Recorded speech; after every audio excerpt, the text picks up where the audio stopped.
Hey Idaho Realtors, Max Pond here, your Government Affairs Director, giving you an update after the second regular session of the 68th Idaho Legislature, which ended on April 2nd. If you saw any of our previous videos this session, you'll know that the session started with a heavy budget focus, but I'll tell you what, after my 11 sessions at the Idaho Legislature, I haven't seen housing with a more priority than I saw this session.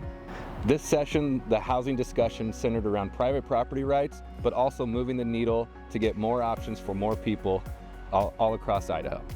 I want to highlight 4 bills that Idaho Realtors were able to get across the finish line this session, starting out with a private property rights issue and our House Bill 583, which dealt with short-term rentals.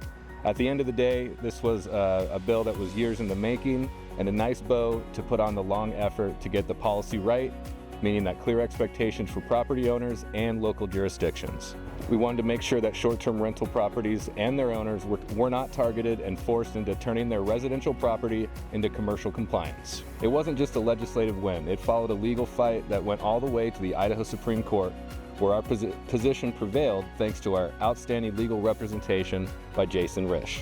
The court held that Lava Hot Springs could not use its local ordinances to effectively prohibit short-term rentals.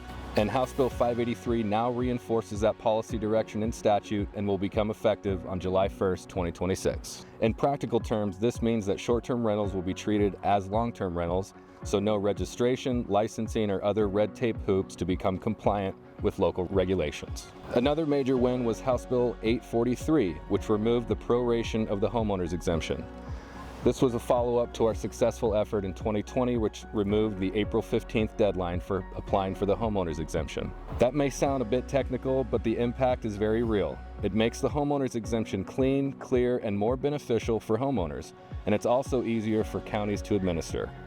Quite clearly, this means that your clients can apply for and receive the full $125,000 homeowner's exemption at any time of the year. Then there was Senate Bill 1352 as amended in the Senate.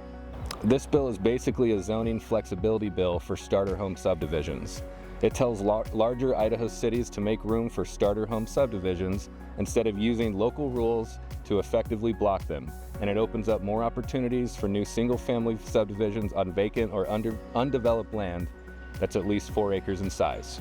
On the ground, that means developers would have more room to build smaller, more affordable neighborhoods without running into the usual one-size-fits-all zoning barriers, especially around lot size and setback rules. The practical goal is to create more options in the market so buyers can get more attainable homes, not just the largest or most expensive product.